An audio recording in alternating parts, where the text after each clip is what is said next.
వైకుంఠంలో ఒక తప్పు జరిగింది. ఆ తప్పు విష్ణువుని భూమి మీదకి తీసుకొచ్చింది. ఆ భూమి మన తిరుమల. ఆ కథ మీరు వినాల్సిందే. భృగు మహర్షి కోపం. ఒకప్పుడు మహారుషులందరూ సమావేశమయ్యారు. బ్రహ్మ, విష్ణు, మహేశ్వరుల్లో గొప్పవారు ఎవరు అని పరీక్షించాలని భృగు మహర్షిని పంపారు. భృగు మహర్షి శివుడి దగ్గరికి వెళ్ళాడు. శివుడు పార్వతీదేవితో మాట్లాడుతున్నప్పుడు పట్టించుకోలేదు. బ్రహ్మ దగ్గరికి వెళ్ళాడు. ఆయన పని మీద ఉన్నారు.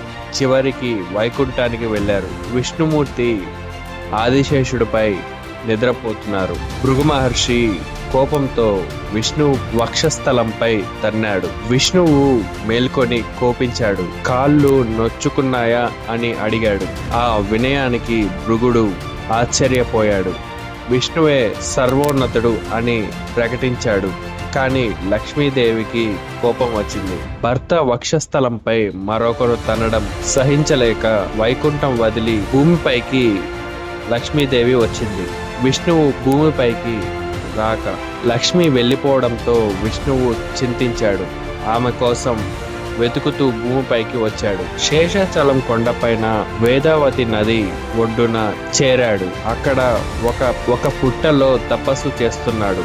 ఆ సమయంలో ఆకాశరాజు అడవిలో వ్యవసాయం చేస్తుండగా ఒక పసిపాప బంగారు నగేటి చాలు నుండి పుట్టింది. ఆ పాపే పద్మావతి దేవి. భవిష్యత్తులో విష్ణువు భార్య అవుతుందని జ్యోతిష్కుడు చెప్పాడు. నెంబర్ 3 కలియుగ సందేశం. స్వామివారు భూమిపై. నెంబర్ 3 కలియుగ సందేశం. స్వామివారు భూమిపై ఉండబోవడానికి ఒక ముఖ్యమైన కారణం ఇది. కలియుగంలో మానవుడు పాపాలు.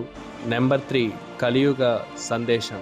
స్వామివారు భూమిపై ఉండబోవడానికి ఒక ముఖ్యమైన కారణం ఇది. కలియుగంలో మానవుడు పాపాలు. దేవాలయాలకు వెళ్ళే శక్తి ఉండదు. తపస్సు చేసే ఓపిక ఉండదు.